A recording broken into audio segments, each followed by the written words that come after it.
Howdy, folks. Anthony Dream Johnson here, founder of 21 Studios, with another episode of Gender Wars. Today in studio at 21 Studios in Orlando, Florida, I have the one and only Elliott Hulse, CEO of Strength Camp, in here from Tampa, or St. Pete. Thanks for coming out, man. My pleasure. Love to be here. Yeah. Love what you're doing. Thanks, man. Yeah, man. Love what you're doing, too, and love having you involved. Yep. You know, I met you earlier this year, but maybe a month and a half ago now or something like that. And I didn't know what to make of you or what to expect going in. And I've been really impressed, man. From just hanging out, shark fishing, shooting guns, filming, podcasts and stuff. I've been really impressed, man. After following your work for many years on YouTube with Strength Camp and all that. Yeah. So it's nice to have you. It's more than nice to have you involved. It's fucking badass. Yeah. Perfect timing also too. Yeah. And depending on when you would have met me, your opinion may have been different. Because there are lots of different, right, of course. I guess we're all evolving, Yeah. And so it's perfect timing for us to get together in this particular way because the work that you're doing has, just this year really, has started becoming really important to me. Yeah. I've gone, being a pro strongman, strength coach, all the things that I've done led me to a place in life where I needed to back off a little bit. Yeah. And have some regrouping time. And then as that moment for reemerging came about, I started to notice a trend in a lot of the young men that were following me. The questions that they were sending had a lot to do with MGTOW and red pill and no FAP. And these were things that I had never even really heard of prior to MGTOW, red pill, no FAP. Yeah. I mean, all I spoke about up until that point was, lifting, being strong, being healthy.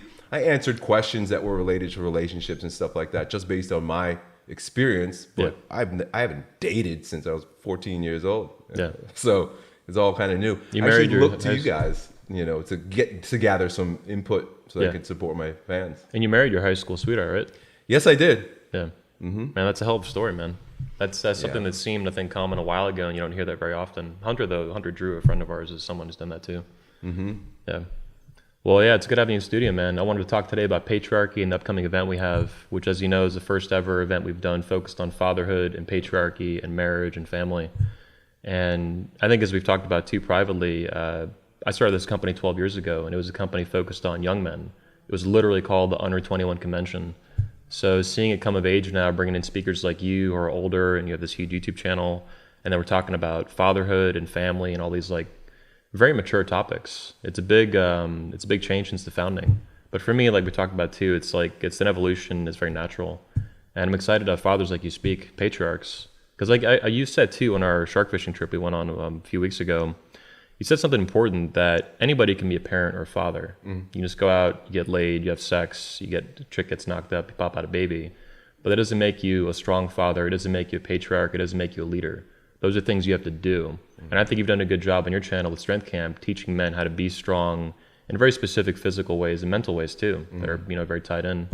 So let me ask you this question. What do you think the relation is between fatherhood and physical strength?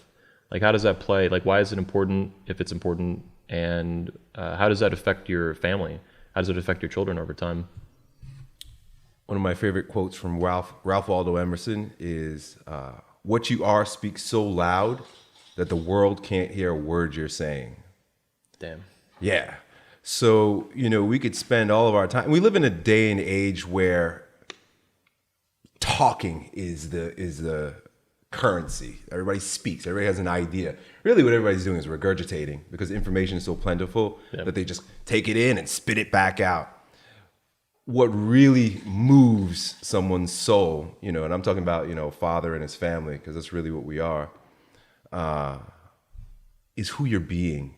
And if you're being weak, also I like to say your body is your mind. If you look weak, you're reflecting a weakness of character. If you're unhealthy, you're weak. So bodily vigor, bodily fitness, bodily strength is a reflection of the soul. And you say, I'm imagining you would say too, it's an expression of who you are, right? Yeah, your essence. Yeah. Absolutely. I recently started reading a lot of Christian Orthodox books. Okay. I've been into all kinds of different religion and stuff. I love this stuff. Christianity I put aside for a little while, and then recently it's just kind of popped back up in my heart. but particularly Eastern Orthodox, because of what I've discovered, the way they embody Christianity rather than just talking about it. Yeah. And one of the fathers, one of the patriarchs, they call their leaders patriarchs. I love it. That's awesome. They write these there's an old text where they would give their wisdom, and a lot of their work revolves around the fact that we cannot separate the physical manifestation and experience of a human being from the spiritual. A lot of the Catholic and then Protestant religions, or branches of Christianity, separate the two and almost denigrate the body. Yeah. Right, and forget that the body is divine as well. Well, let's change topics to this a little bit. So, why isn't fatherhood valued today the same way it was 50 years ago or 100 years ago? We're talking about an old religion here, Eastern Orthodox, Christianity, but let's focus on America. Like, why has that changed? A big part of it is what we would call women's suffrage or progress for women, which has brought women into the workforce, which takes them out of the home, but then also reduces the necessity to have a provider, to have a man. And so the whole idea that I don't need no man didn't exist before that. It's like, no, you needed a man. So, I guess you could call it like the economic liberation of women, which I'm not against. These aren't, bad things. But when you ask the question, why aren't fathers as important? Yeah. Well, you've got that. And then you also have a government that it's playing daddy. Will give prizes to women who don't have the father in the home. You know, so like the welfare state is dependent on having a woman with only her children, dependent on the state. If the man is there, they don't get those free stuff and those prizes. So those are just some of the most obvious reasons why. Something comes to mind too, based on what you said. I agree with you that it's not a bad thing for women to have the option, and then sometimes make that option to make a choice and have a career, build a career, or even something similar to that, start a business or whatever.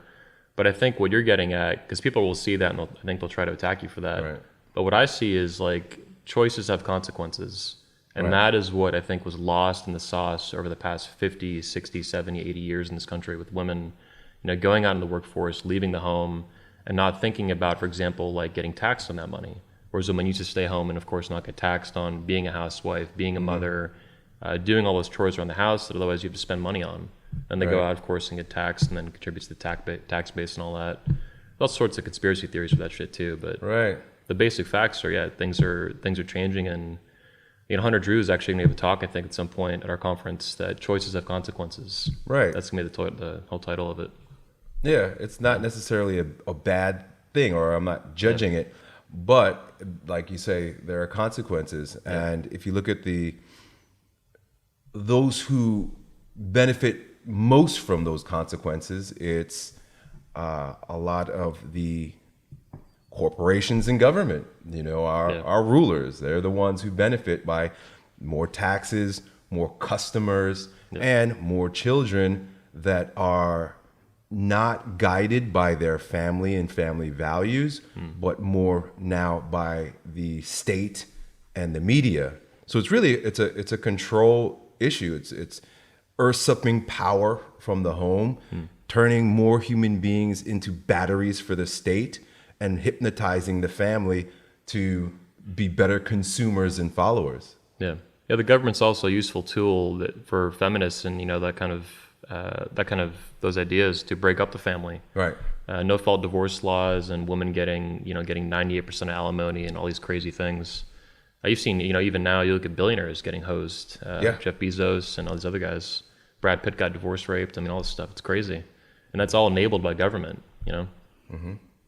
Speaking of government, so you recently, came out as a pro-Trump supporter, at least as far as I've been able to tell on social media. That's caused like a lot of ruckus, obviously, and that's been actually really interesting to follow. What do you think Trump's effect on fatherhood is in this country currently, over the past couple of years and now? And how do you see that? How do you see his influence in the country affecting fatherhood going forward, and the issues surrounding it? Family and stuff like that. Well, it's interesting. I grew up with a great father. He was there, but he was a strict father, and I resented Sounds like him. a good father. Yeah, right. Well, growing up in the secularized liberal America as it was becoming, in the 80s through the 60s and into the 80s, and I grew up in the 80s and 90s. The children are now still, I struggle with my children, encouraged to resist, the strict parents or boundaries in general, particularly from the home. Yeah. So I received a lot of my instruction from media and school, which is very feminized. It doesn't want the father to be strong. My dad grew up in the jungle. He grew up in Belize, and he's just based on instinct. I don't think my dad learned how to be an alpha. He just had no choice because he was from the jungle. Yeah. So I resisted him. He was really tough. I'm grateful now as an adult. I started to recognize his value as a strict conservative father when I became maybe around 27. Okay. 27, 28, when I started reaching my 30s. And then I started counting. Is there a reason for that, or it just kind of happened that way? Well, by then I had 3 daughters. And okay. so my life was well underway. So I got to understand why he was that way. Got it. With that, I began to count the ways that his being conservative and being strict were valuable. And when I see Donald Trump behaving the way he is, saying the things he says, doing the things he does, I'm like, that's my dad. And those are all the great things that I hated about my dad, but it took a certain amount of maturity for me to accept. So, now that I see everybody resisting Donald, Donald. #resist. Yeah. Right, they just resist him, they hate him, they fight him. I realize how much our culture has turned into whiny teenage brats instead of grown, conservative, strong men. And so it's interesting for me to watch, particularly men. Like, a lot of my followers are strong men, like they lift for a living. Like that's what they do.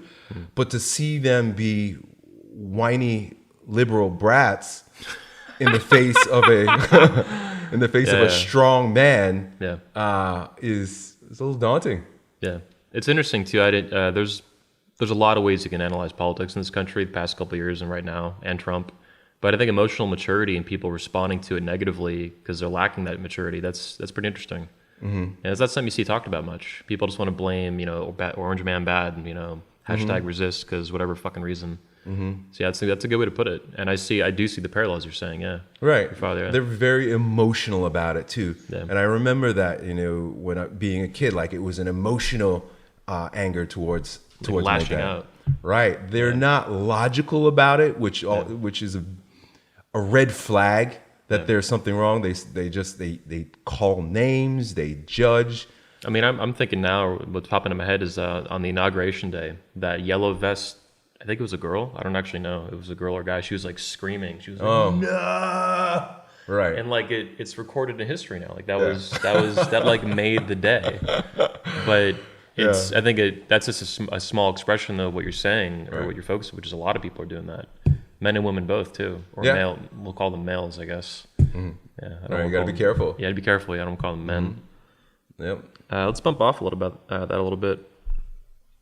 How has your philosophy changed in the past, say, year and a half, since you got a little bit more interested in MGTOW stuff, the red pill, the Manosphere?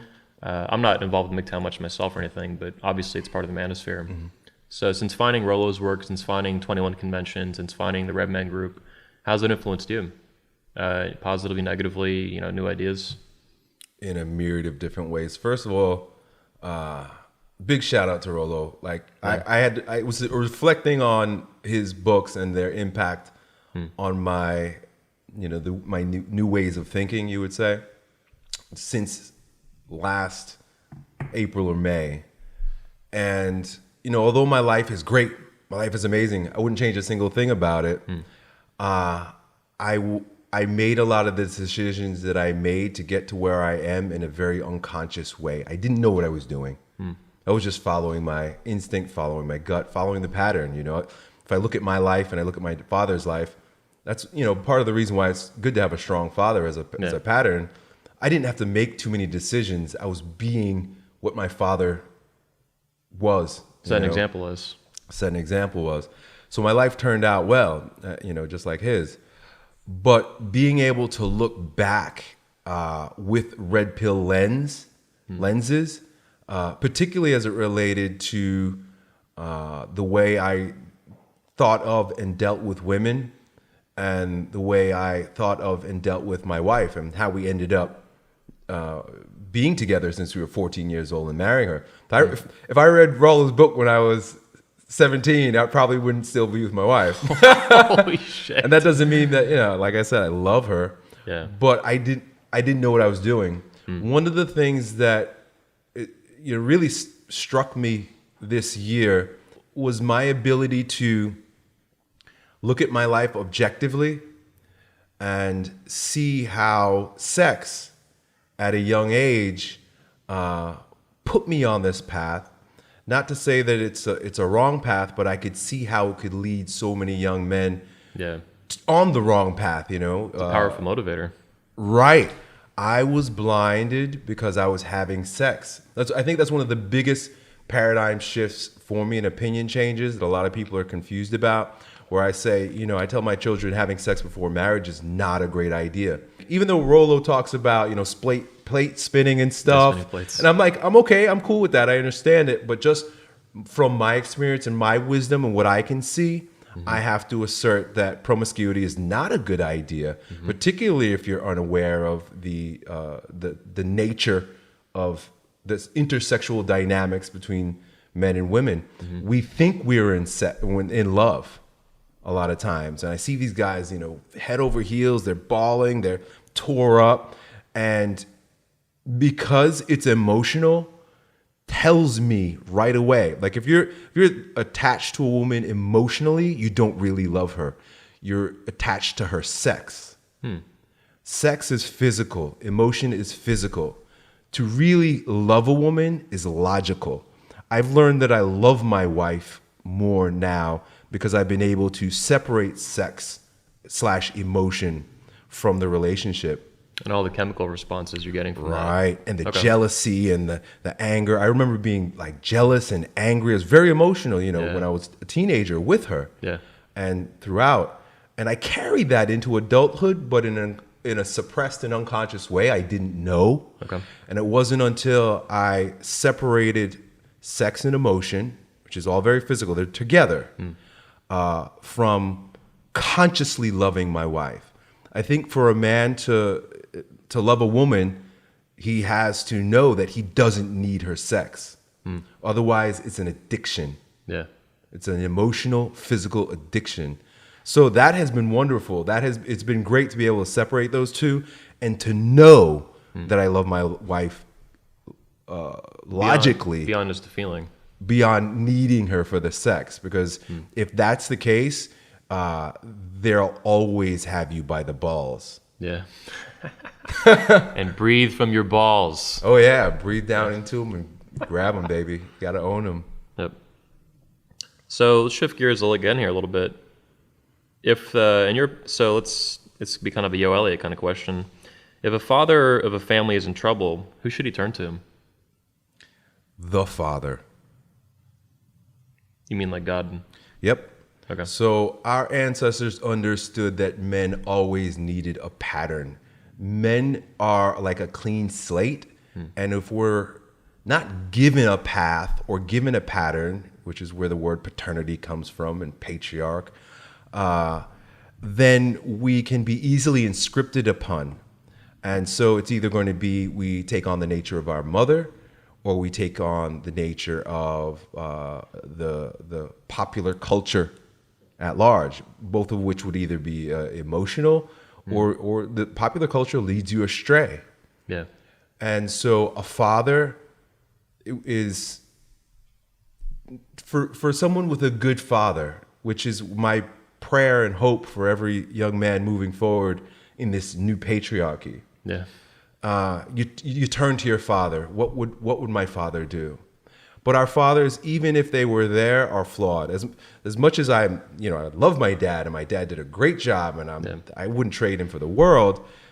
He's messed up in a lot of ways. Yeah. But he has no choice. He's in a fallen state. We're physical. It is through the example of the father. My father looks to the father. My father makes no plans. My father's faith is not a religious faith. My father's faith is a very primal faith. Like I say, he grew up in the jungle. So he doesn't philosophize about God. He trusted God. That's how he laughs sometimes. Like, I don't know how the hell I got here. Yeah. I don't know what I did. But and he calls him the Almighty. He said, the Almighty just carried my steps. He was just a light unto my feet. Well, what comes to mind too when you say that is that, even if you had a great father, first of all, if you had a father, not everyone does, but then even if you have a father and he was a great father, literally nobody's father is perfect. Everybody's father's made mistakes. Mm-hmm. I've never met a human being in my life who hasn't made a mistake. Right. So the example will never be perfect for anybody. Right. And a lot of men have bad examples, but some have, decent ones or good ones or great ones. So it's going to come to mind that no matter what example you got, it's going to be flawed. I work with a lot of young men that have awesome fathers, like in every single way, and they still resent their dads. And it's very unconscious, and there are many different reasons why that may be the case. But I think that's okay because he's gonna die. He's human, like you said. Yep. So when I answered you, the Father, it is literally the God, the eternal pattern, the Father that is flawless. And so we can turn our face and turn our hearts to that which we know is always loving us, always guiding our steps, always forever forgiving, and always, if we can empty ourselves of our ego, which a lot of our, too much thinking or philosophizing or resisting is pure ego. If we can empty ourselves of that, and we spoke earlier about the body being the mind. Yeah. I also say too, if you are struggling, like your question asked, you got to fast. You can't come to God with a full belly. This is one of the East Christian Orthodox things. You got to empty your belly. You got to empty your soul. You've got to purge yourself, and you got to open yourself humbly to be led by the Father, and you will be guided. We're not alone. So if you're struggling right now, it's only because you're not turning to the Father. You're all clogged up, and you're trying to do it on your own with your ego. You've got to purge all that, and then just turn to, like what my father says, the Almighty, and let Him guide you. Would you say too that you have to get? One of our old speakers used to say, you need to get out of your head and into your body. Is that similar to what you're saying? Yes, and I've spoken about that a lot, and okay. I've said a lot of wrong things. I've changed my mind on a lot of things. Same. Getting into the body can also be very emotional, and we can confuse the sensation of emotion with actually being led. When we're being led, it should feel relaxed. If we're too excited about something, this is it, that kind of feeling, it's too emotional. You got to calm down, you got to stop. Or if it's anger, whatever it is, if it's colored by an emotion, you're in your body, but you're in the dark part of the body. When your body is relaxed, it's logical, but you feel a buzzing, because there's also there's a spectrum too. You can be overly emotional, or you can be schizoid. You can be completely detached. So are these men, and a lot of people, this is where they struggle. They're either the over feminization of masculinity or men ends up looking like emotionality. Okay. They're like oceans, and the over masculinization, the other end of the spectrum, that's way too far also too, is complete dissociation. I don't feel my body. I haven't felt my body in a long time. I don't know what it's like to cry. I don't know what it's like to laugh. I don't know what it's like to have any emotions at all. It's like robotic. Right, robotic. Yeah. And that's a scary place too, because, I said that men are a clean slate. Well, you don't want to be so clean that you're only being led by your head. Because then you're filled up with facts, and these are guys that live in their head. Yeah. They have no intuition whatsoever. So it's sort of an in between place. Yeah, you have a lot of interesting ideas. It's it's fun to see, you know, we're talking about fatherhood, and then like all these other tangential topics get introduced to it. Yeah. It reminds me of how diverse your background is. Like people see you as a strong man, like strength camp, but there's like a whole branch of other things going on here. Yeah, man. It's good. I'm interested in how this whole thing works. You know, I'm interested in myself. Yeah. And in exploring myself, it's just led me down all these different roads. Yeah. That's been the story of the convention too over the years, and my own history too, is like going through all these speakers, all these topics, all these authors. It's like one thing branches off the next. And to me, it's a good sign of an active mind. Right. Like people say, you know, you need to be open-minded, not closed-minded. I disagree. I think you need to be active-minded, in search of the truth, in search of knowledge. And typically that leads people down, like you've gone, I think, comprehensive and diverse paths. So it's fascinating seeing it. It's like you're going from Jesus to Eastern Orthodoxy to fatherhood to patriarchy to the jungle to like, to being in your body and spirituality. It's awesome shit, man. Yeah, life is like a cornucopia, man. Yeah. They used to honor the Renaissance man. Yeah. And I think a part of what's brought us to where we are right now in the patriarchy. And, you know, it's very masculine to break things up, chop things up. It's create boundaries and borders. Compartmentalize. We've overdone that in so many different areas, including our self-cultivation, our education. And so you've got people that are specialists, but they're so smart about one thing that they're dumb about everything else. Yeah. And, you know, I used to feel bad, you know, they would say that you're a dilettante, you know, just dabbling with I'm not an expert in anything, quite dabbler. frankly. Yeah. You know, I used to feel bad, like maybe, like, what if I were to be an expert? I wish I were an expert and I could be known for one thing. Yeah. I realized that, well, that's not the gift. The gift is to be broad spectrum and to be able to take ideas from a myriad of different areas and turn it into something. Integrate it. Because there's so much information available today, I think that the artist and the genius of the future is the one that can take lots of different diverging ideas and then create a brand new, like take all the broad palette and create a brand new painting with it. Yeah, hell yeah. That's what I do with my convention, man. That's like been the whole, for years people have called it like a painting that I built or like a framework, and then I painted with speakers, Elliott and Rollo, whoever. Yep. Yeah, what's interesting too, what you said with that to me is like what you're saying, I see that as fundamentally different from being a dabbler, which I've heard of that too over the years, self-improvement, especially in the pickup community and the Manosphere dudes, they dabble with all this like different bullshit. Right. And then they get burnt out or bored or whatever they do. But it's like diversity of interests, but with competence and seriousness and genuineness, not just like this light kind of dabbling, like, oh, I'm gonna like improve my fitness like 5%, you know, whatever, and all this other little bullshit. I'll learn how to get phone numbers from girls. So I agree with what you're saying, and that's how it strikes me. Emerson says that the gift is to create not a philosophy, but a living philosophy. So when I quote unquote dabble or I'm looking into all these things, it's not because I want to fill my mind with more ideas so that I can sound cool. Yeah.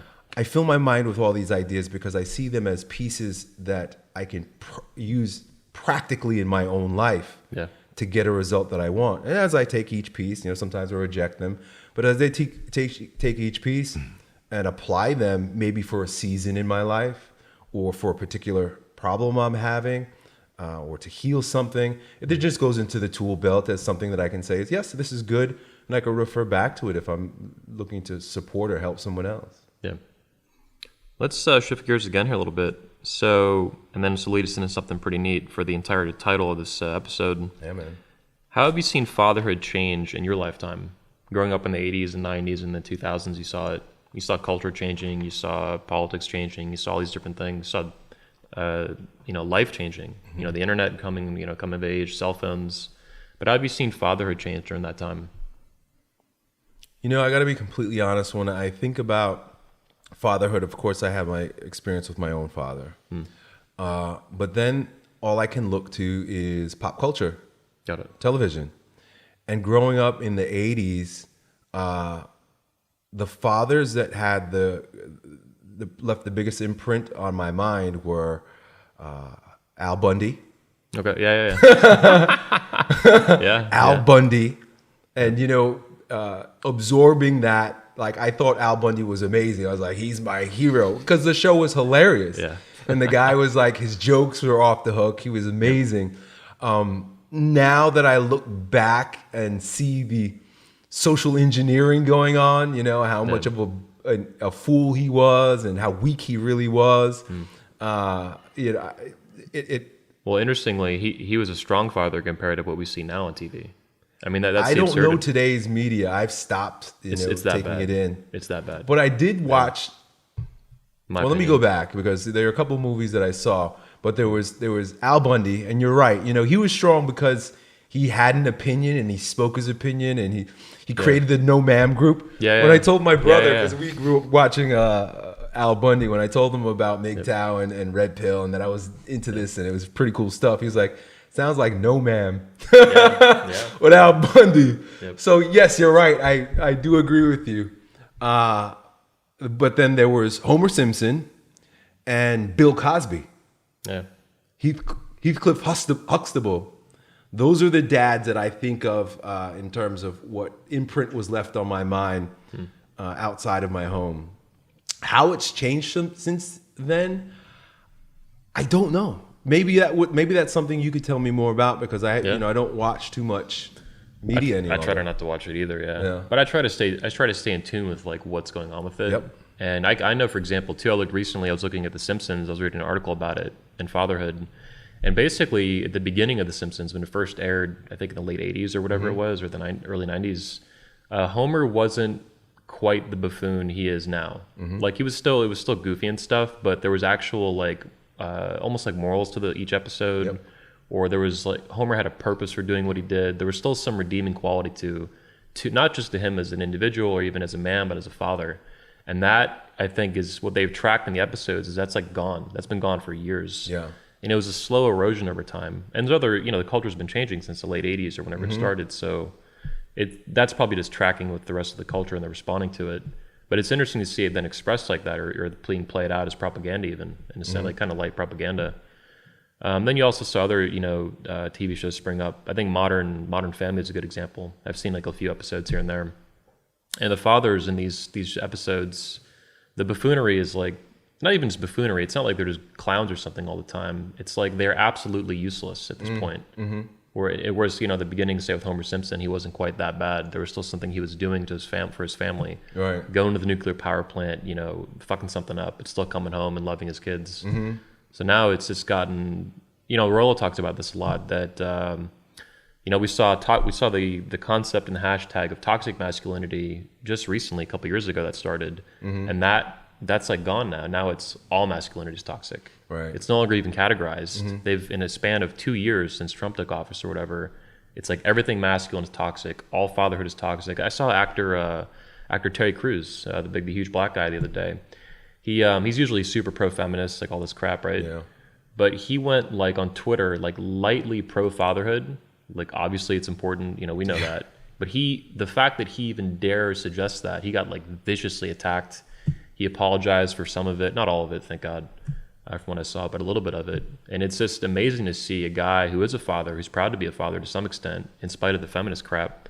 And then the second he steps out of line, he just gets like viciously attacked, like little like viruses attacking him. And I think that would not have been the case in the 80s or 90s, not even close. No. In 2000s, maybe. So yeah, I grew up mostly in the 90s. I was born late 80s. But I'm just old enough to know like the Al Bundy, like all that stuff. I don't know if you watch Family Matters too.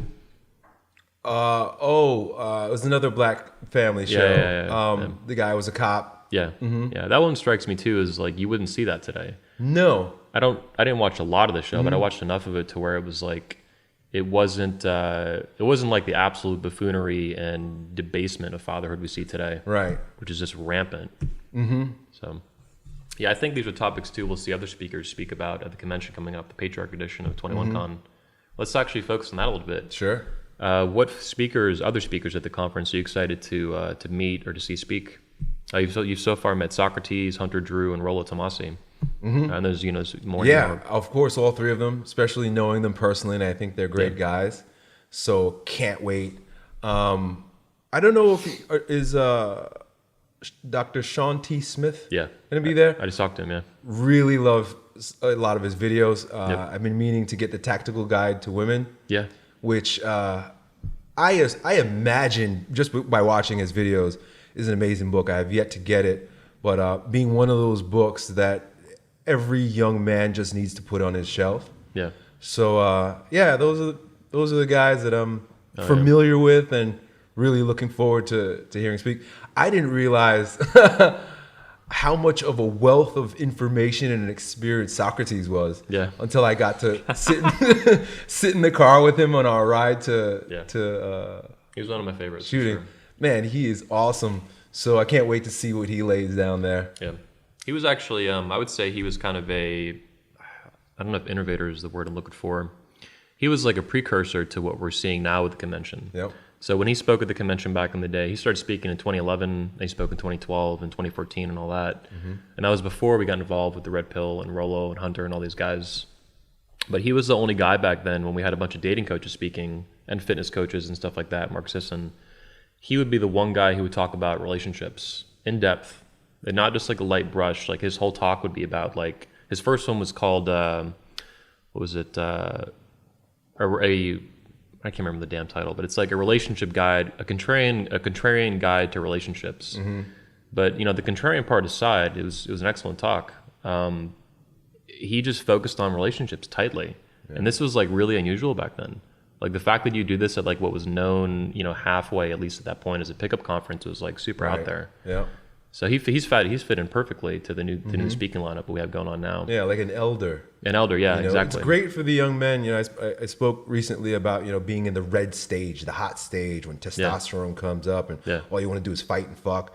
That's great, and you need support for that. Yeah. But not given direction as well as a purpose and a vision for what's possible. And ultimately that fire cools off. It must cool off. Yeah. You're going to be left with what? Yeah. And so when you have guys like Socrates talking about, okay, now that you did all the fighting and fucking, Yep. you might want to know how to have a relationship.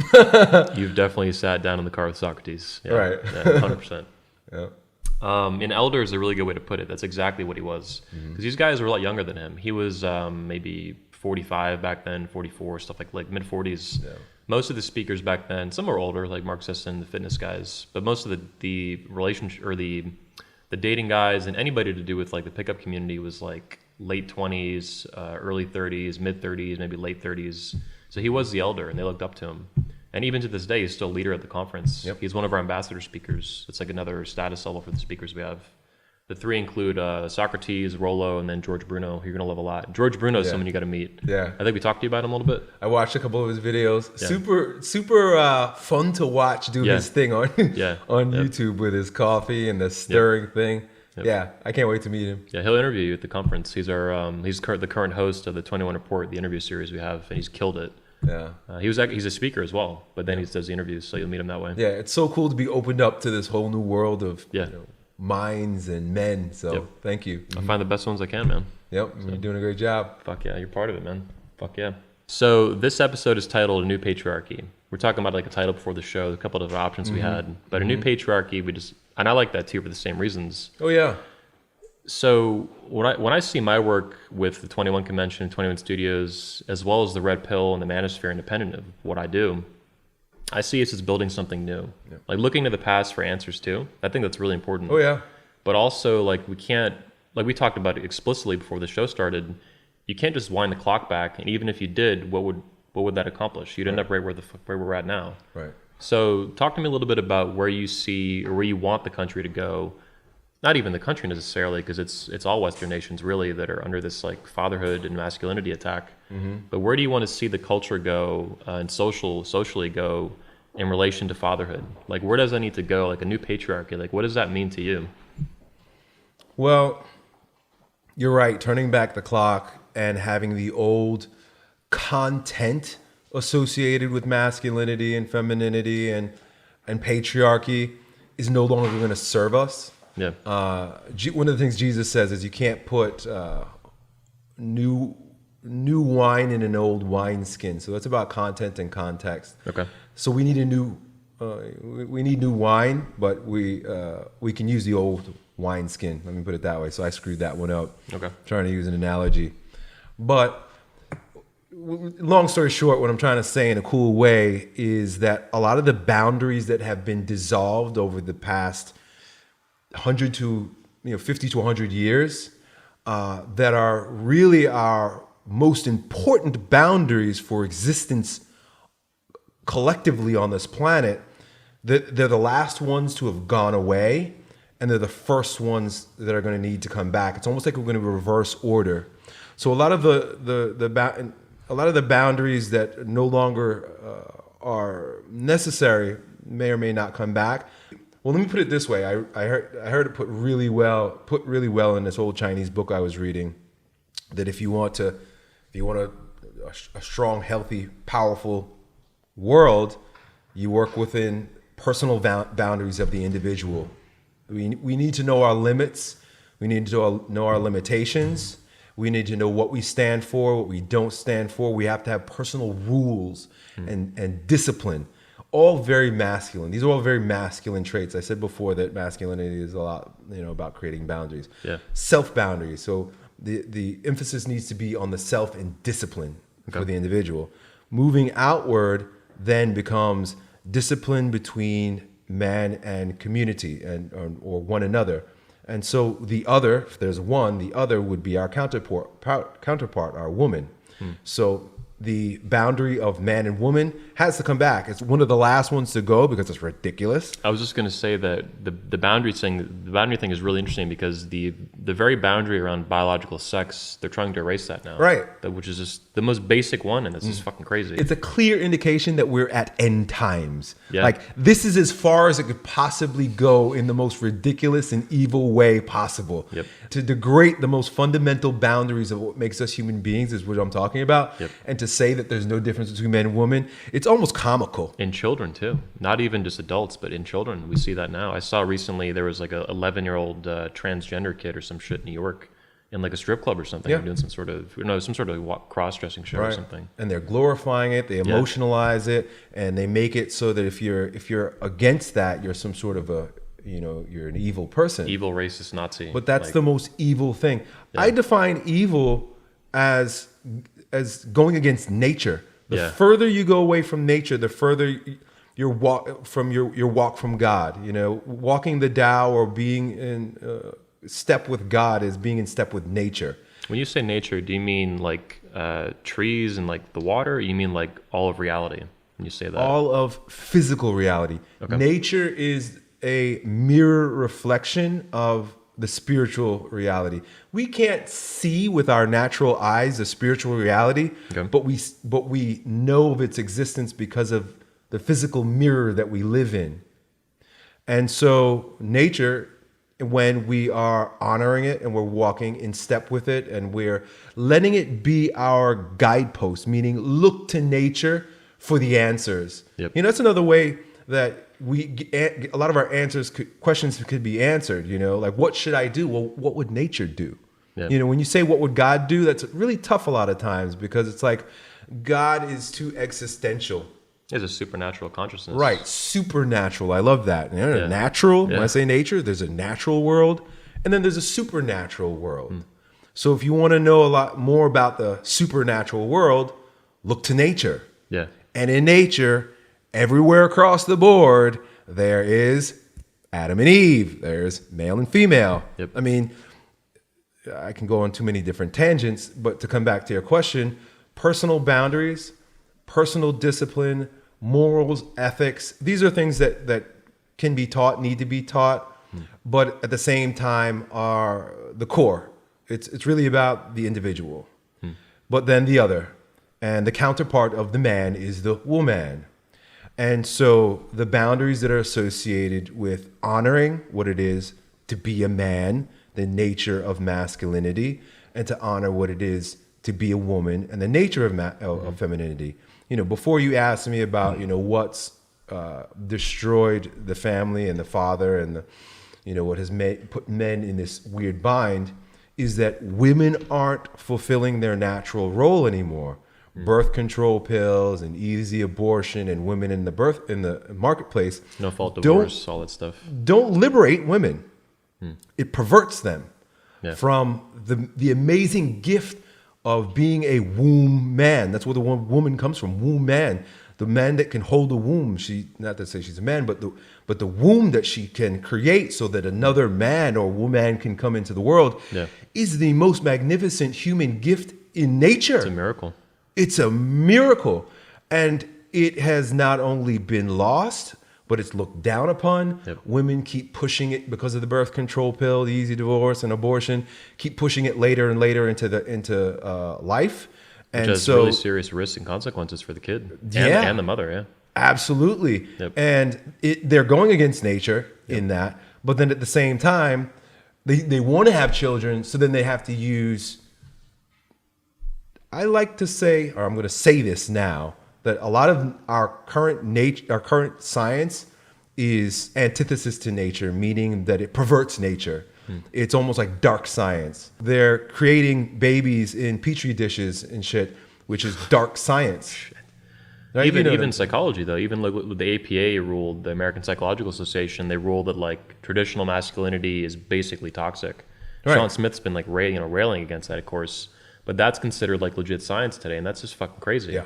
Evil science. Yeah. It's dark science, you know. Yeah. So it might be science. Yeah, they're doing it to manipulate nature. Yeah. But it doesn't bring us closer to God. Science should bring us closer to God. I truly believe that. I don't think there's a division between science and religion. Science is the study of the natural world.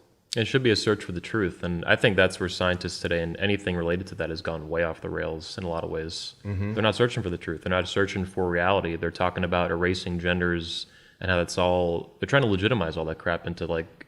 I think they consider themselves scientists and like truth seekers, but they're not. Like these people with PhDs in gender studies or whatever the fuck they have. It's just crazy. Yeah. Yeah, they have they're getting their strings pulled also too by those with the agenda. So there's a lot of fake science. I've heard it put too that a lot of modern science is like, I forget what they called it, but it's tantamount to what you saw like in the Dark Ages. Yeah. Like people just preaching like all this random shit and like, oh, this is totally legit. It's like, no, actually, like there's two sexes and that's like very, common sense. Like every day, it should be like a common sense fact. It was when we were growing up. Right. In the 90s, having to call somebody asking to call them Zer or some other random, 67 genders would have been like the most nonsensical crap. Right. It's like, what's happened in just a couple of years, That's why it'll be the easiest one to put back together. That's why I'm so staunch on this right now, because I'm like, all right, we've got as ridiculous as we can. Yeah. And if we want to start putting it back together again, we don't have to go too far, like into the past, like you were saying. We don't need to create the old rules and mental boundaries. The most physical boundaries are the easiest ones to put back together again. And that's why it's like, this is a no-brainer. Yeah, there's man and female. There's male and masculine and feminine. So that one, as we've pushed it to the limit. I don't think the deep dark state can push it any further through their media and propaganda machines.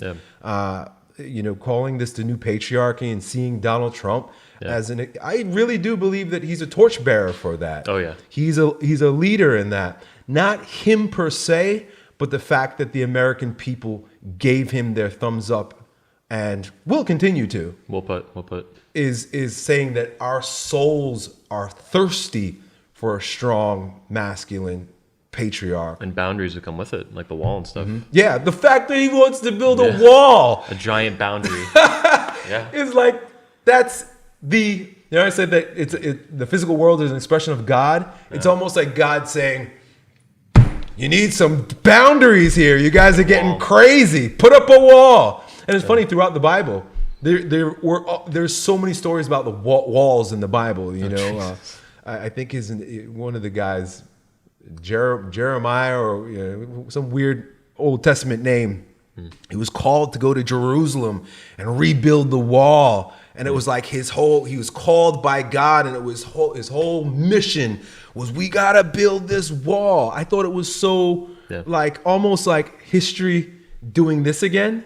History repeats itself. History is a cycle, but I like to think of it as an ascending spiral. Same. We're moving up in our consciousness. It needs to too. We're getting lighter, but it's repeating itself. Yeah. So Donald Trump, there's this picture of him in Israel, I think, somewhere, touching the with wall, his hand on the wall. Yeah, I'm like, that is so poetic in so many different ways with his hand on that wall. Yeah. and what he represents and what that wall represents. You know, taking a step back, I really like what you said about embracing. I interpreted it as embracing your nature as a man or a woman, and I think I completely agree that, you know, both men and women today have completely abandoned that. Yeah. I think women a little bit harder, but it's really like a minor difference. Like both are completely off the rails right now, and for the most part. And I do see, for example, the Manosphere, and particularly the Red Pill community, and even other elements of it, like the pickup artist community and stuff, teaching men how to be successful with women, or at least succeed with the opposite sex, regardless of the specific goals of it. I see the Manosphere overall as teaching men how to embrace their nature, how to be more masculine, genuinely, not this like fake, you know, like apologetic masculinity. Like, oh, I'm a man until you make me apologize on Twitter. Like, no, masculine, I'm going to lead my family. That's why I actually called this event the Patriarch Edition rather than the Fatherhood Edition. I almost called it the Fatherhood Edition, and that was the original title before we launched it. And like a few weeks beforehand, I'm like, wait a second. You know, fatherhood feels a little bit too specific. That isn't necessarily, you know, that doesn't cover everything. Fatherhood is fatherhood, but it's not like leadership, for example. It's not maybe navigating a divorce for your child, you know, God forbid. So yet I came across the term, of course, patriarch, and I was like, this is fantastic for like 10 different reasons. It's the ultimate hated word by feminists, but also signifies leadership, you know, more than fatherhood, like we talked about at the beginning. Anybody can go knock a chick up, but to be a strong leader and a father, to embrace your nature as a man, yeah, it's powerful stuff. Yeah, and you know, it doesn't necessarily mean you have to be a father, but I think the word patriarch, especially I love the word roots and, you know, pattern. So there's so much confusion now about so many different things, but about fatherhood, what it is to be a father. Why would you want to be a father? A lot of people don't want to be fathers, and I don't blame them. I understand. But the word patriarchy is so overarching that you can take on and this is amazing, you could take on the characteristics and the values of a father and be a father figure in the world, truly a father figure without having offspring through this idea of patriarchy rather than fatherhood. So that just came to my mind, and I like the way that you said that. It's broad reaching, and that every man who wants to be an elder, every man who sees himself being of value past his fighting and fucking fire stage would benefit himself in the world by learning the ways of the patriarch. Yeah, I love the way you put that, the fighting and the fire and the fucking stage of life. I think that's where I've been heading, you know, for a couple of years now. We'll see where I end up with that, but I do want to build a family someday. And, you know, for example, I almost didn't allow anybody into this conference who wasn't already a father, speaker or attendee even. Staff, I was going to make an exception. But, you know, that brings to mind, though, that I changed that. Rollo was one of the guys who convinced me to do that, that I should let young men into the conference who are aspiring fathers like myself. I was actually asked yesterday, I went on a podcast with Rollo and a few of the other speakers, Steve the Dean Williams and Donovan Sharp. And Donovan, actually, the host, asked me, you know, how am I going to build a family? He was a genuine, sincere question, too, because it's like fucking hard today. I mean, that's an understatement. It's like, because I couldn't even give him this. I told him, I was like, I don't really have a direct answer for you, because the environment is that much of a feminist hellscape. There's so many dangers and obstacles to doing that. I believe it's possible. Like I see, like you mentioned, history being an upward positive spiral. It's repeating itself in some ways. But yeah, I'm determined to do it. And I guess my question here is, do you have like some basic, maybe top 2 ideas for young men to want to build families, like how to do that today in this like very dangerous environment where you can get, there's so many pitfalls you could fall into today. So. Yeah. And it kind of brings me back to your question about, you know, where fatherhood's going and stuff like that. And one of the things that I think we've got to establish is to de-establish marriage from the establishment, from the state. And I do believe it's good for us to pair bond. I believe that it's good for a man to be with a woman, a single woman, and to build their lives together in that unit. And, you know, we may work backwards, and there may be a time where we go back to tribal units, and maybe it's not as important. But today it is important for a man and woman to be together to raise their family. And so, what was I going to say? Well, let me kind of throw this in the fire. If you could tell your 21-year-old self, I don't know if you're married by that point, maybe, Yeah, one or I two. married 23. Okay, so if you could tell your 23-year-old self the day you got married, one or two things that you've learned since then, like what would you add to your mind back then? What would you add to your soul back then? Not that you need to undo your past. Like I fully agree with you the way you put that earlier. You are who you are. Okay. I remember where I was going to go with that, but I'll take the diversion. Okay. And I basically said what I needed to say. It needs to be separate from the state, and we need to go back to honoring our own relationships and maybe even bring it back to religion. Yeah. But not political religion, true religion.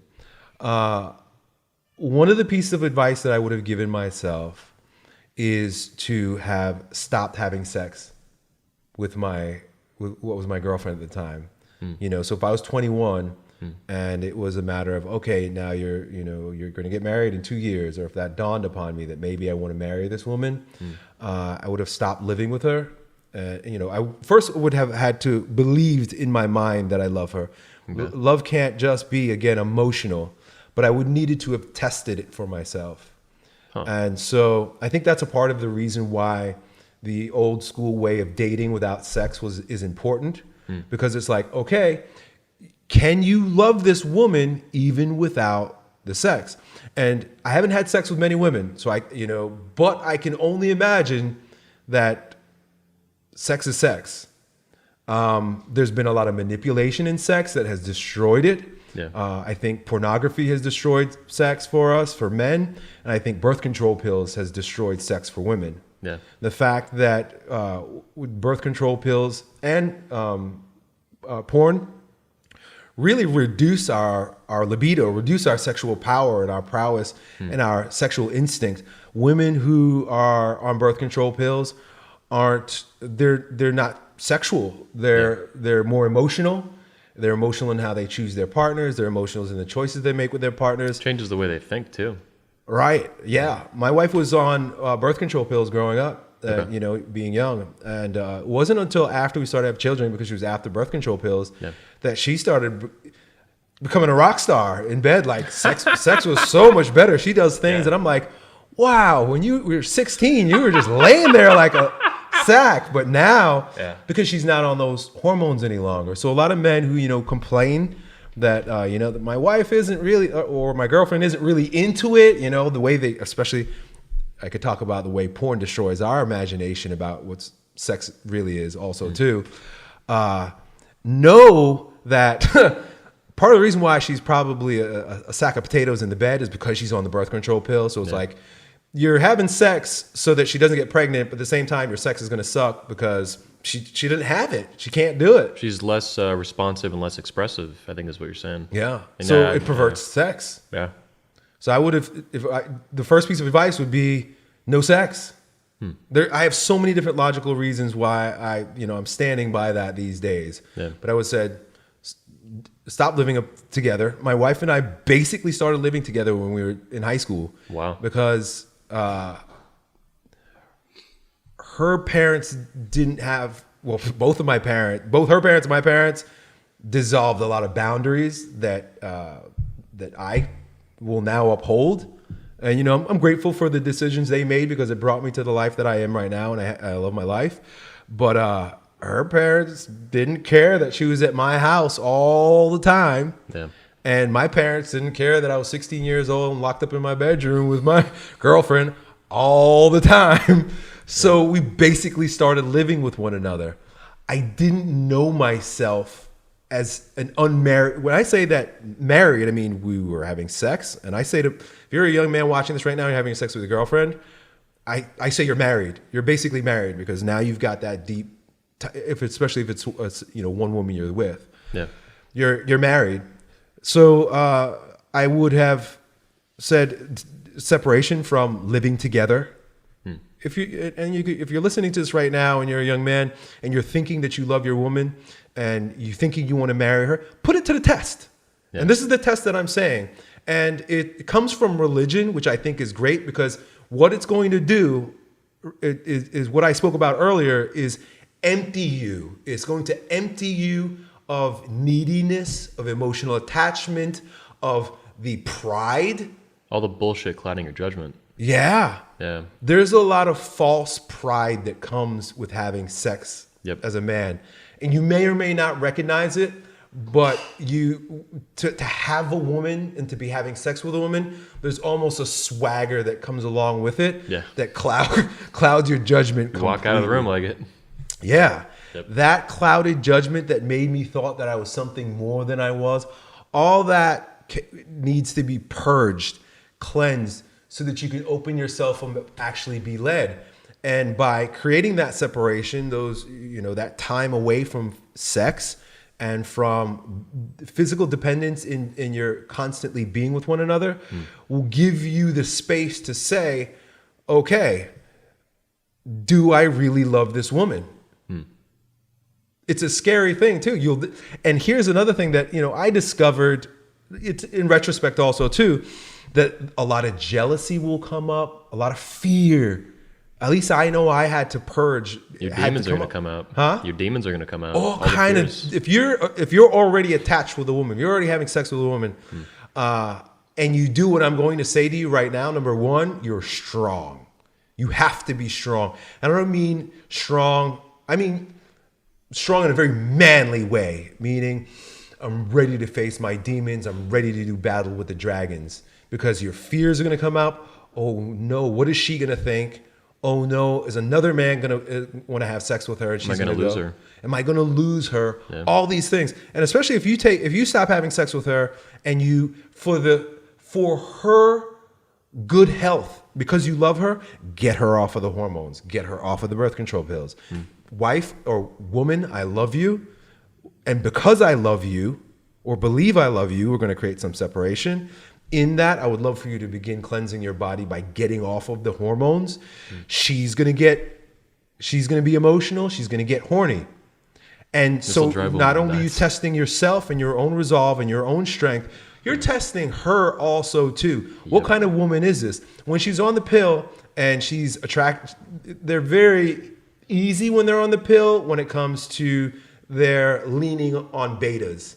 Yep. Their attraction to alphas aren't very strong. That's why there are a lot of like social justice warrior women out there that I see commenting on my YouTube videos that I'm like, you're so filled with excessive female hormones that you have this misplaced maternal instinct that doesn't allow you to see clearly, and you're just leaning on these overly beta male ideas of what a man should be. I think there's studies on this too, that this is what birth control does consistently to women, is it pushes them towards those nice guys. And the second they get off of it, the behavior changes and the desires change, and leads to cheating and all kinds of shit. This is and like really so if she gets off the pill and she gets horny and she cheats, hey, that is the greatest thing that ever happened to you. Yep. Because at least now you know. Yep.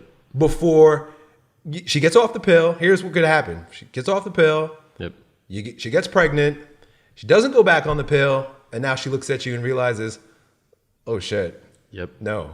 this is a consistent story. In the Red Pill and the Manosphere, we see guys that go through situations and experiences like that.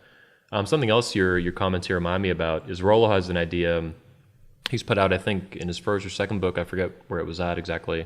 He's talked about it repeatedly. And that's that if you want to marry a chick, it's similar to what you're saying, kind of like almost like a self-test. If you want to marry a chick and you're thinking about building a family with a woman, you should absolutely not move in with her because a lot, and Sean Smith talks about this too, because of the sex and all the changes that comes with that, and the closeness and all that, the proximity. But you should not move in with her unless you're willing to get married like in 6 months flat, which is super fast, even by today's standards, right? Yep. So it reminds me kind of what you're saying, that I see that's like a test that Rollo has, like almost for yourself.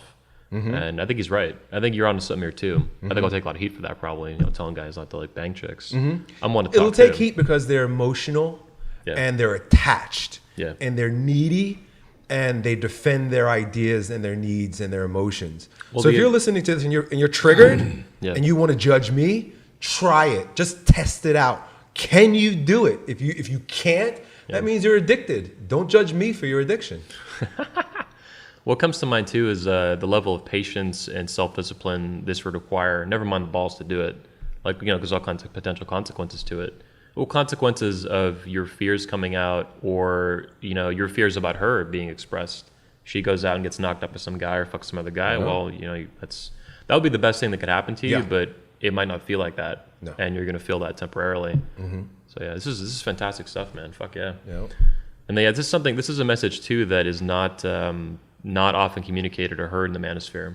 Yep. A little bit from like the tradcon stuff and the more religious guys, which I don't have a problem with. It's patriarchy, baby. Yeah, it's patriarchy. It's the matured red pill or the matured pickup. It's what's next. Yeah. You got to know these things. Yeah. You know, something I thought about too when you're talking about women earlier or anyone having sex before marriage, but I also then split it up into men and women and how they might operate differently. And it's my belief that the way women are behaving now, like 80% of them is like wrong. Like just they're getting a complete, like most women should be acting in a way very similar to what I think you're suggesting. They should be very chaste. They should not be promiscuous. And doing that for women is like a very bad idea. I do think there'd always be a percentage of the population, 10, 20%, they're going to act like pretty promiscuously. They're going to be bad girls. The same way, you know, with men, you have, you know, like 80% betas and like 20% alphas. But I think we've lost that. Like 80% of women now in America, in my experience, are like pretty loose and pretty promiscuous. And that's pretty recent, I think. We had a place for women like that. And that's when brothels were a thing. That's where this may be a crazy idea, but by legalizing promiscuity, you allow that aspect of the collective shadow to be expressed in its maturity and in its fullness. So to have women that are, look, let them be the tattooed brothel women. Yeah. And pay them well, tax them, pay them well, and like any other profession, let it go to the free market. Yeah. But you know, we end up now where they're all sluts. They're all, you know, I don't want to say all, but you said 80%. They're all behaving like prostitutes. They've got tattoos all over their bodies. By the time they're 30, I don't know what the average amount of sex a woman has had with a man, but I can't think of a man. Women will always, go for it. Let's be liberated and have as much sex with as many men as you want. I don't know how many men want a woman that has had that much sex. Yeah. I don't know what man is going to rally for that, no matter how feminist you are and how much. Just think about it. You know, there were 57 nuts busted inside your girlfriend or this woman that you want to make your wife, and the woman of your the wife of mother of your children. Yeah. Being that the physical world is a manifestation of the natural world is a manifestation of the supernatural. It's not that they were just physical nuts busted in her. She's taken in the nature of every single one of those men. Yep. And I don't believe that your children are not affected by that. There's actually science, like legit science, that supports or suggests what you're talking about. I saw it, Rhett Rollo posted it to somebody in the Red Pill about a year ago. Yeah. It was a study about flies and how when the female ones, I guess, get inseminated, even if they don't get pregnant, that ends up influencing the DNA of their future children, like whatever little flies in it. So it was posted in the Red Pill because everyone immediately is like, holy shit, these girls that are banging, you know, they'll fuck 75 dudes or 80 dudes by the time they're 30. You know, assuming most of that or all that was raw, birth control or whatever, like what does that mean for your kids? Are they going to have DNA, even if it ends up being your kid, which it might not be, it might have some DNA from other men because of her behaviors. And I agree with what you're saying that the physical world, you know, her actions are a manifestation of who she is and who she's choosing to be over time. And in itself, I don't have a problem with that, except that has consequences. Yeah. And those consequences, like you're saying, are not something I probably want to be involved with if I want to have a mother for my children and build a family, because it's dangerous. The woman will then flip that around and say, well, that's how men act. It's like, well, you're not a man. Right. And I'm not a woman. Like, I don't expect you to act like me, and you shouldn't expect me to act like you, which is, of course, lost now. Everyone's this homogenous NPC at this point, right? Yeah. Yeah. Yep. I like the word that you use, chaste and chastity, which is a virtue. Oh, yeah. There's a reason why it was a virtue. Well, it's hard. Like, it takes effort. It takes discipline. Exactly like you're saying with men, to make these different choices, to not just with sex and women, but also with strength, masculinity, facing your demons.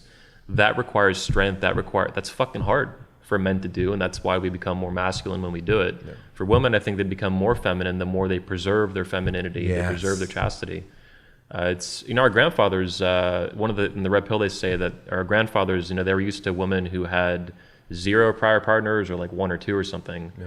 Now you'd be lucky. It's like buying a used car for a new car price. Girls now have dozens and dozens of partners really fast. Yeah. And they'll blame guys like me that do it, but the reality is women are choosing to act like this, and they will continue to act like this on their own. Like, I don't cause that behavior. The guys in the red pill don't cause that behavior. These women are going to act like that, or they're choosing to act like that in spite of all criticism and consequences at this point. Mm-hmm. A lot of the consequences have been erased, of course, too. Mm-hmm. They don't feel those anymore, the slut-shaming and stuff like that. I think this tendency towards promiscuity for men is as feminizing as the promiscuity turns women into men. You know, women are going out there having lots of sex, and it's again, you would think of that as a masculine thing, but the easy sex for men as a result of the birth control pill and birth control also too makes us more feminine in that we are very attached to the sensual experience of sex rather than putting it in its right place. So it's all about tasting the broad palette of all the different wines I could have. I like this kind of woman, that kind of woman. So you're really attached to that, to the physical. To, you know, I spoke about the word pattern and patriarch coming from and paternity, but being attached to the material world is very much being a mama's boy. And all physical experience, when taken to the degree that you need it or you're very addicted to it, is a very feminine way to be. That's why the religions of old always had ascetics and ascetic practices. You don't go out there and have sex with lots of women because that's not very pattern-like, father-like, God-like. It's very feminine, dark, and that's always, for men in particular, been associated with evil.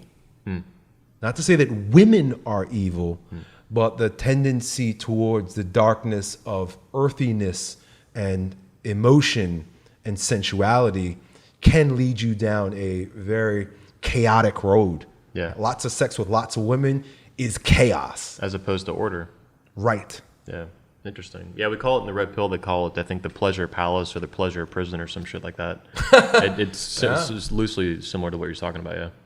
Interesting. Yeah, this would be a good debate to have at the event. We don't really do debates, but I'm sure these would be hallway conversations guys have. Because these are questions a lot of men have, and they're not just questions, they're challenges in life you have to face, especially right now with things changing so rapidly with technology and feminism and society and culture and politics. Oh, yeah. Yeah, things are changing super rapidly. And a lot of them are questions that nobody posed any before. It was almost, he couldn't ask these questions for the past few decades. You know, a lot of people are upset with, they're calling me out about my interview with Brian Rose on London Real, where I didn't even make an assertion as to whether or not women should vote or not. I didn't say yes or no. I saw the question. People are attacking me. I just said, I don't know. Yeah. And just by doing that, I left the question mark there. And that alone was taboo. Yep. That is opposed to How can I not ask a question? That's when you really know that we're being censored and dumbed down. Yeah. When a question causes that much pain. Well, they're trying to dictate to you how to think, and you're like, no, I'm just going to ask a question and just leave it at that, which I totally support too.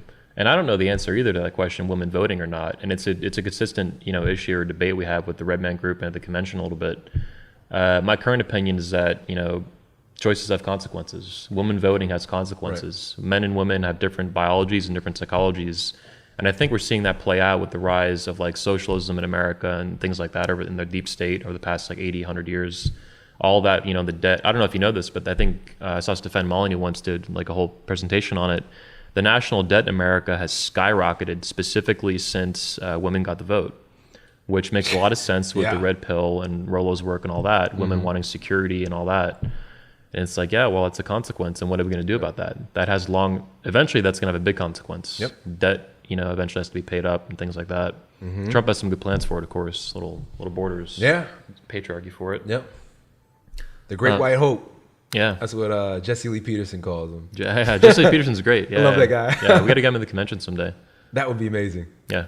Yeah, we might even do a black edition of the convention someday with our black speakers. And I think Jesse might come in for that or something like that. I think that's good now that I've become more red pill aware. Yeah. A part of the secularization of society has been this blurring of the line and this, I even believe, I mentioned women's suffrage in the beginning, but the whole so-called civil rights movement, that forced integration, I don't think it's necessary. And I think these things cause more tension than is needed. I think it's okay to have boundaries. It's okay for Muslims to be Muslims and for Christians to be Christians. It's okay for blacks to be blacks and for whites to be whites. It's okay for men to be men and women to be women. Yeah. And there was a time when I resisted that. And part of the reason why I resisted it is because I'm multiracial myself. But even being of mixed race, I do see the value of blacks doing black things and being okay, and whites doing white things and being okay, not in a way that keeps us at odds with one another, but in a way that allows our collective strength to increase so that we can do trade with one another. Yeah. Same thing like with the countries. Now that, globalism wants to destroy all the boundaries between countries, and I know a big part of the reason why is because they want everybody to be like Western capitalism.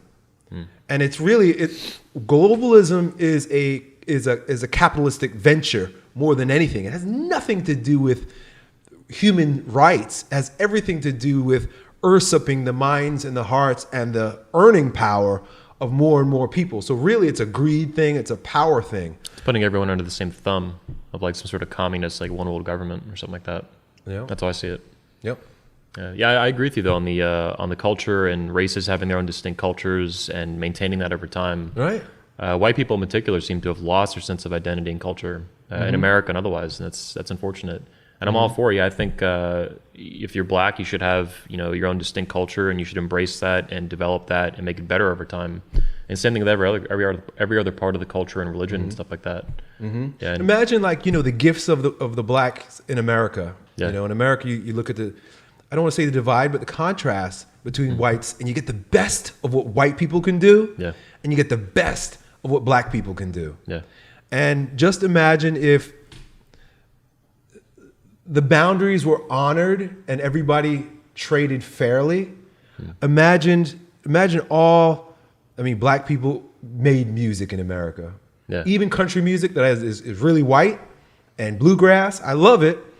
Came from the inspiration of Africa or black people. I don't want to say African Americans or African Americans. A lot of black jazz and white stuff too, right? Yeah, it came from blacks. Yeah. So imagine blacks owned their own music, owned all their own music, and owned all their own sports. Owned all of the things that made them make them great as artists and musicians, and being okay with that, not having to be more like whites, but by taking great care and honor and value in building up the gift of the black. Yeah.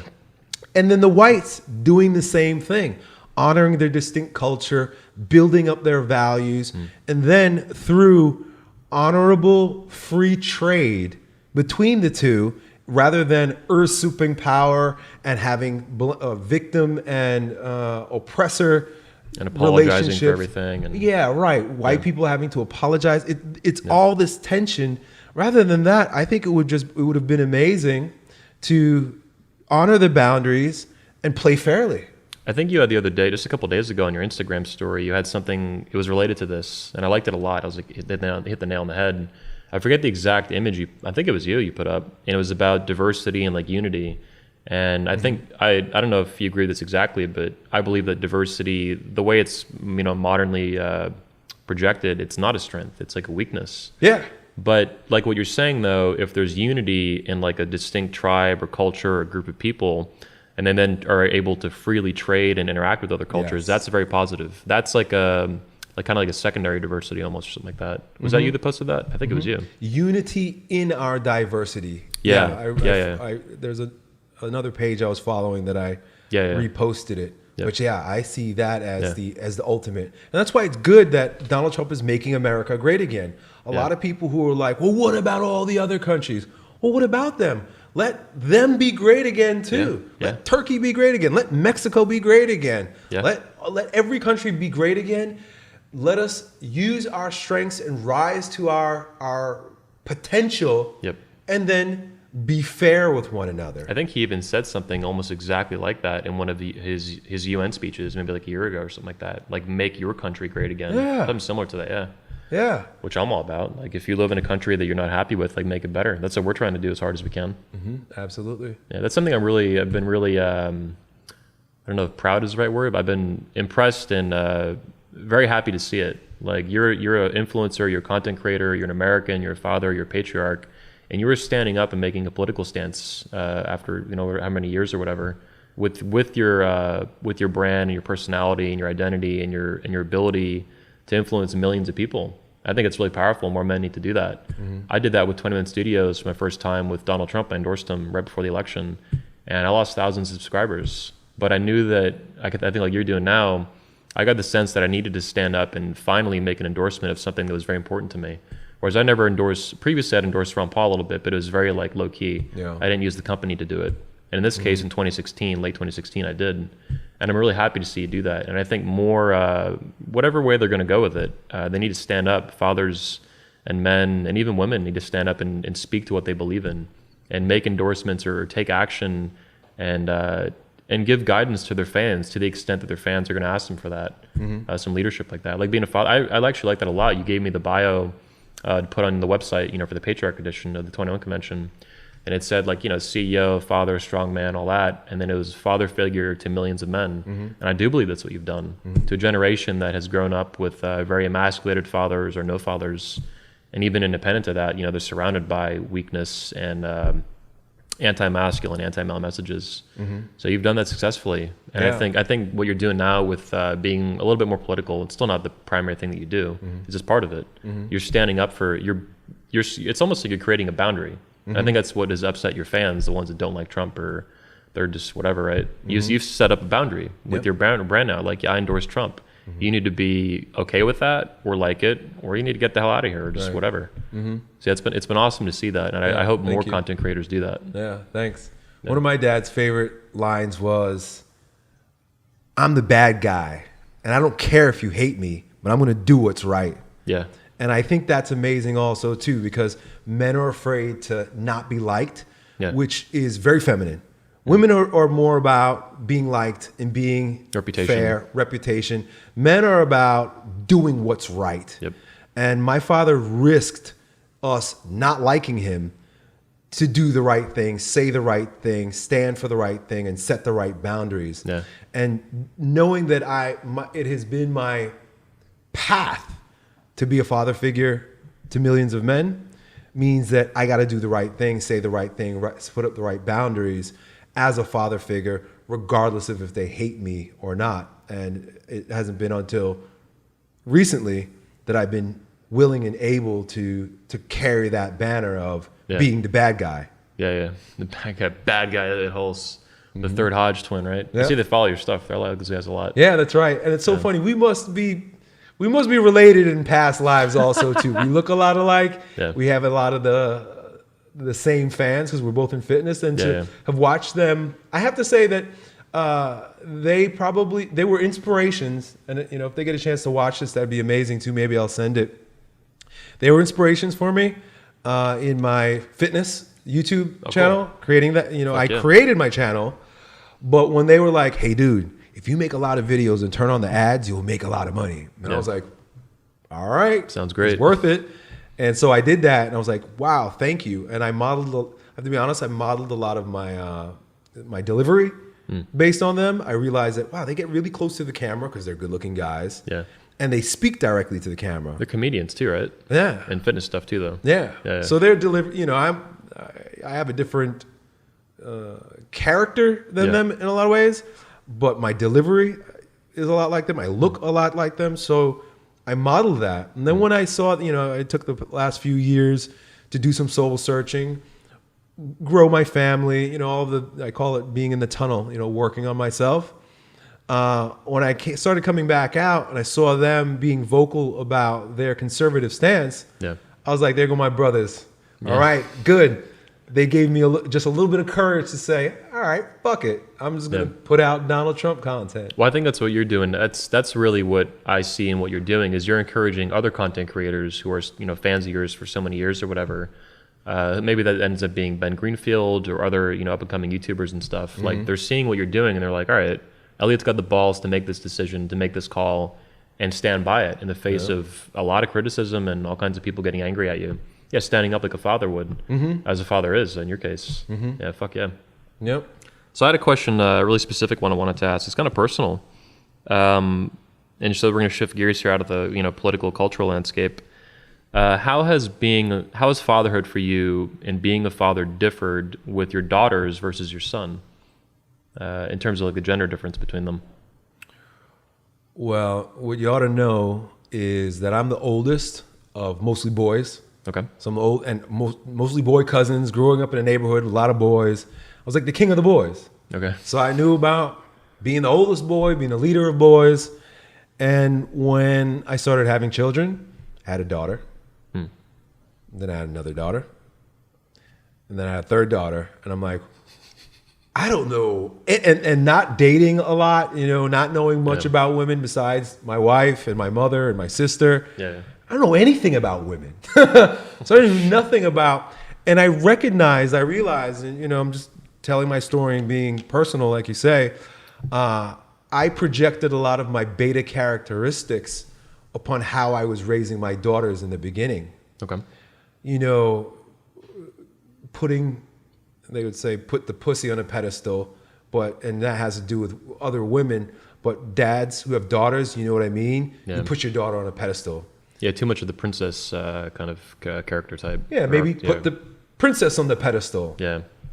Not wanting to hurt their feelings, not wanting to have them say no to them, being beta, being congenial to even my wife. She has no choice. She's a woman. She's going to lean towards a lot of lax, liberal, secular ideas and ideals. And so being overpowered in the home, if you could say, like, okay, this is what the girls want. My wife's okay with it. It's almost half a dozen of them. Right? Bunch, yeah. And I yielded. I yielded a lot. And so... and why is that dangerous, or why is that bad as a father? Because it's like having two mothers. Okay. I wasn't being the boundary setter. I wasn't being a father. I was being like one of the children, or like a lesbian in the home. Okay.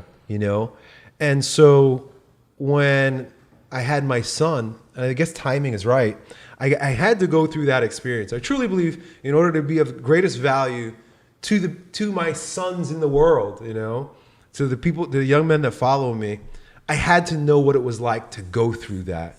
And I think a lot of them suffer from that just from their childhood. Being king of the boys and staying king of the boys and not having an experience of being a beta, I don't think would have given me the compassion to even come out like I am now in favor for the strong masculine stance that I'm taking. Okay. I don't think I could do it because I just wouldn't have the compassion. Yeah. I would just be like, what are you, man, a pussy? Yeah. Now I get it. You'll find that almost every single speaker, I think every speaker at this particular conference you're going to speak at, has had the exact same experience. They've done a lot of very alpha strong things, and they've also made a lot of mistakes. Yep. That includes me, that includes Socrates, Rollo, all these guys. They've done, we call it like dumb beta shit, but however you want to characterize it, yeah, we make mistakes. And I think through that, though, you learn that compassion, that even that empathy.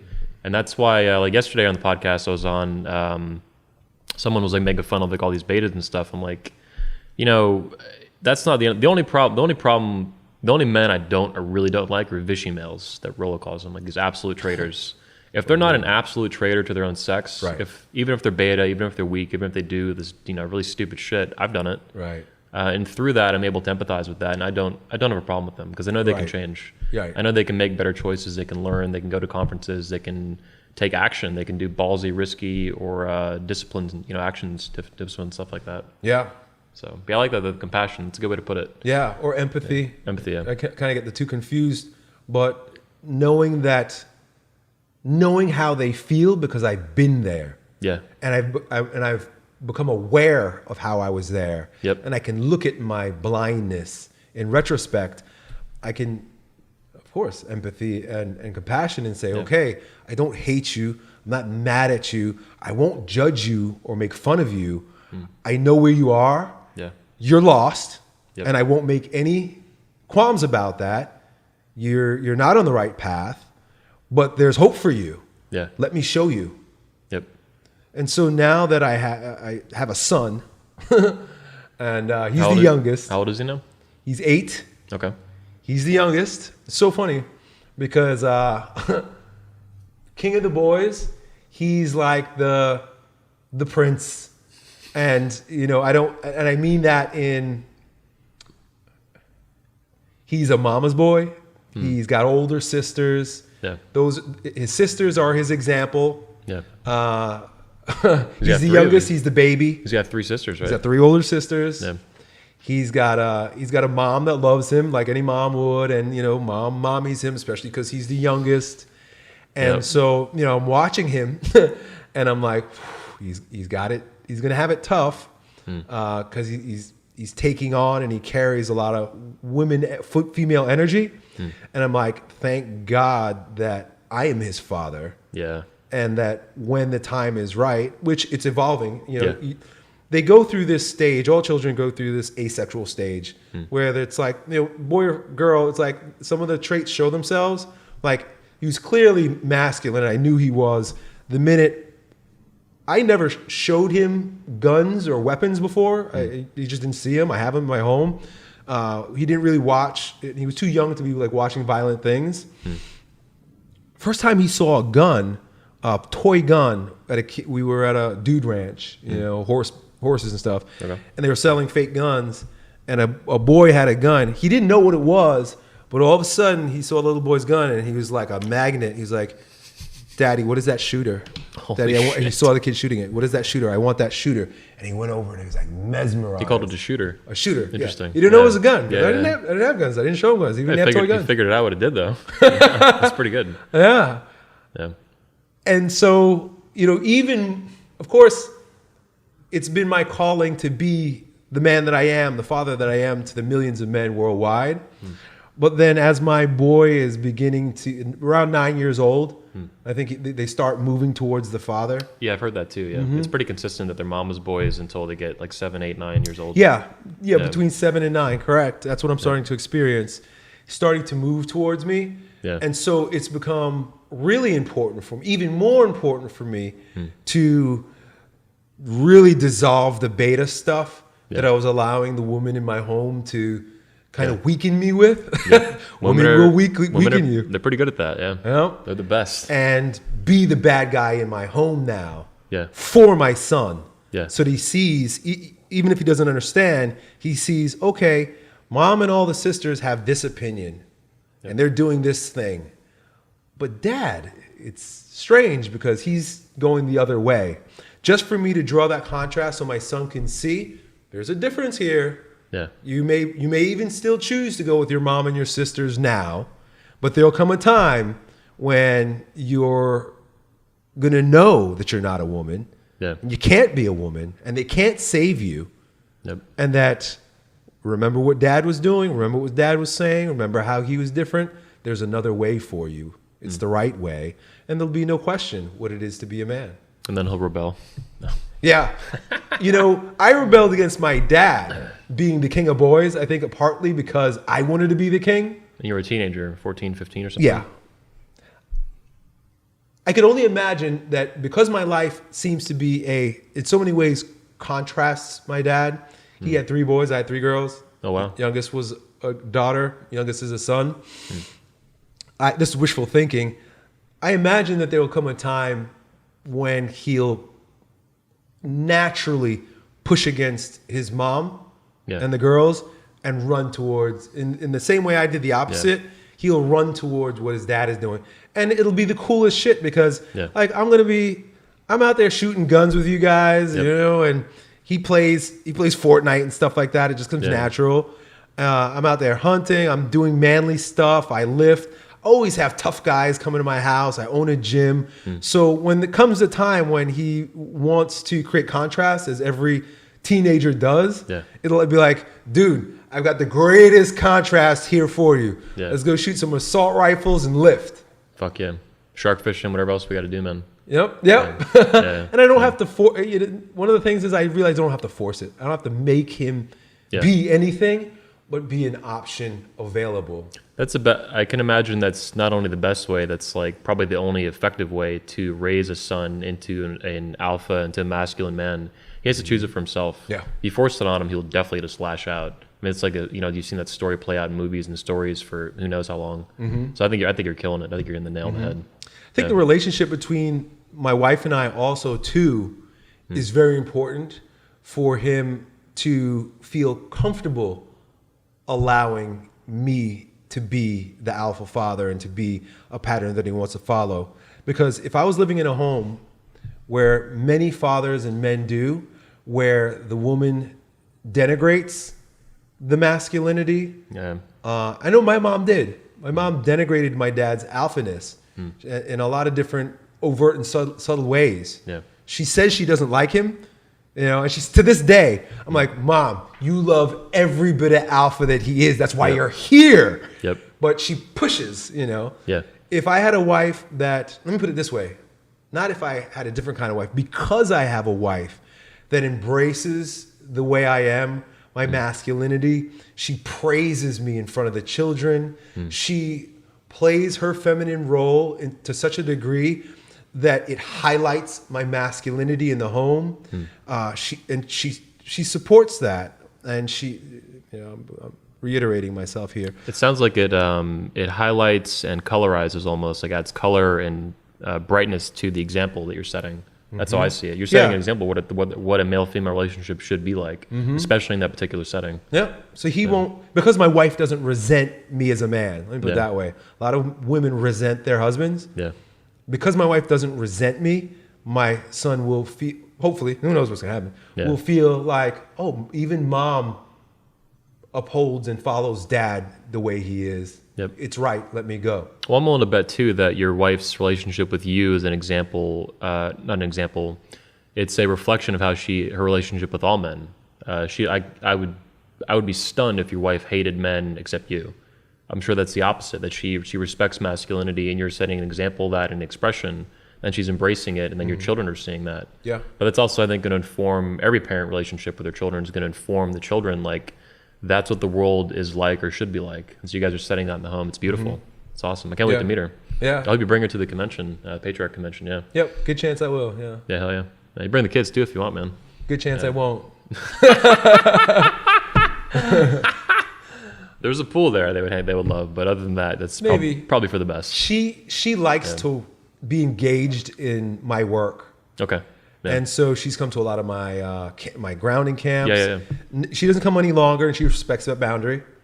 Because you exclude all women now, yeah? Yeah. No, ma'am. No, but she still is behind the scenes. Yeah, of course. So the reason why I say probably not is because we need to bring someone to mind the kids, because she'd want to be there to watch me speak, and she's all about what you guys are doing. Yeah. So she would be 100% wanting to be there to watch all the other speakers. She'd feel like she'd be gypped if she had to, go. Well, I'll tell you this in the future, sons are definitely welcome at the convention. We have 2 or 3 coming to the event right now this year. They're a little bit older than your son, 13, 14, 17.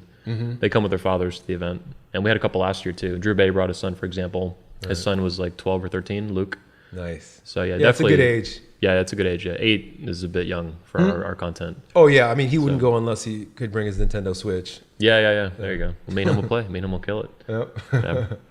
I think that about wraps up what I wanted to get through with this. It's been awesome having you on the show. Yeah, this has been great, man. One of my favorite interviews ever. Fuck, damn, hell yeah, thanks, man.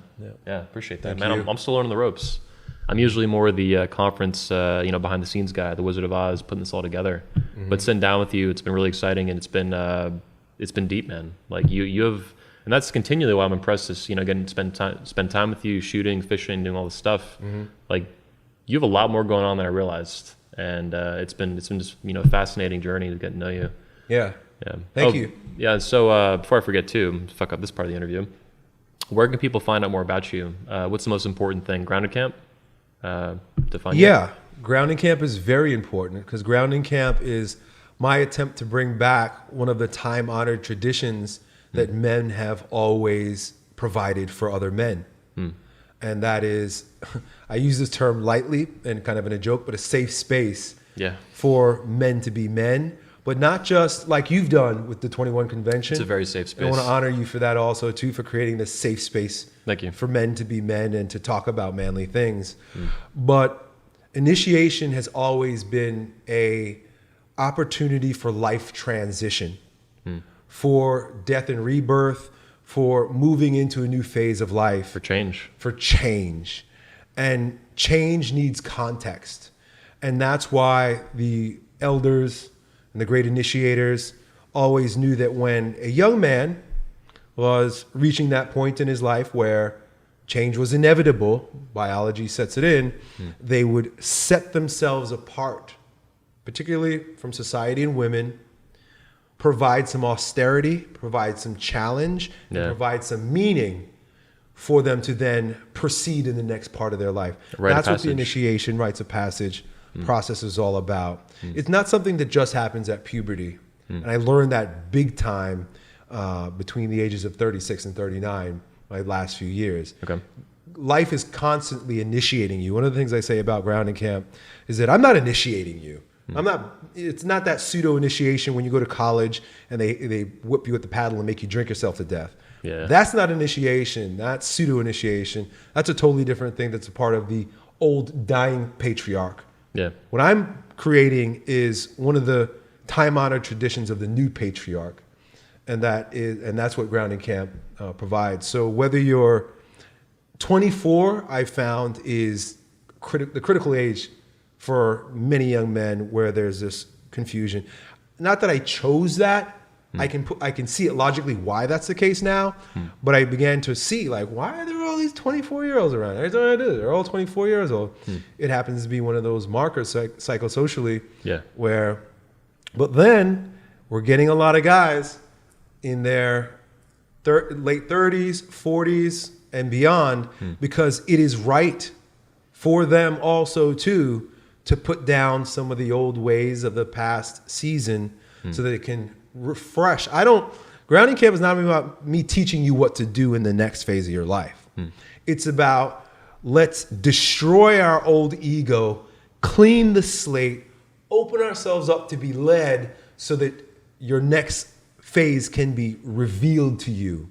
And that'll come at 36, 49, so on and so forth. So all are welcome. And what a better time to do it, go to a camp like that right now in America than right now, with the whole country changing, how fast it is and how extreme things have gotten, but also how positive things look.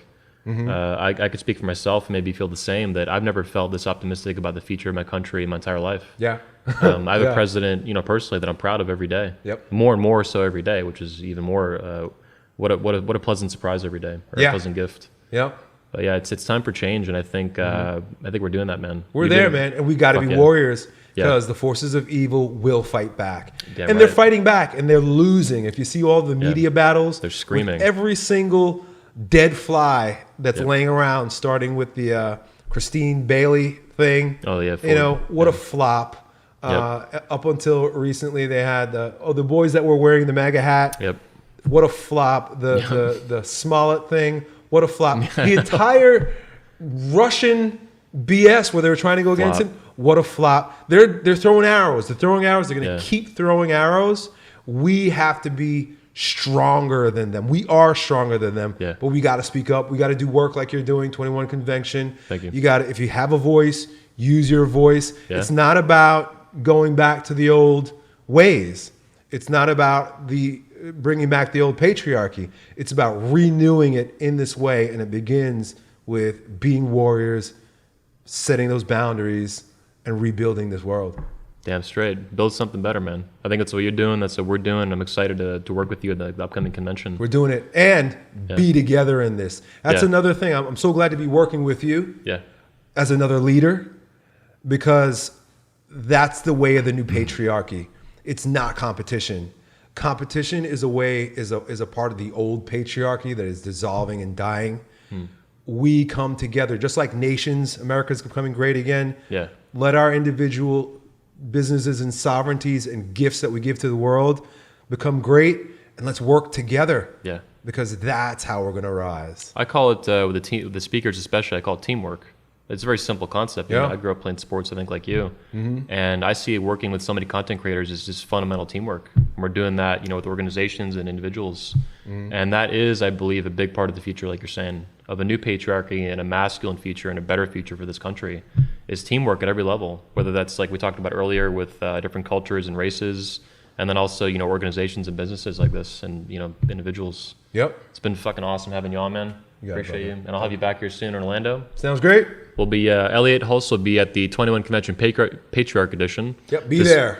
Hell yeah. That's going on May 3rd to the 5th in Orlando, Florida. You can get tickets on sale now. You could save 25% off getting your ticket now. Tickets are at the21convention.org. That's the21convention.org/patriarch. There's also going to be a link in the description of this video or anywhere else around it, like a card, and you can go and check that out and visit the event and meet everybody at the conference. It is an incredible experience, everything we do with 21 Convention, speakers like Elliott, Rollo Tomasi, myself, Hunter Drew, all these guys.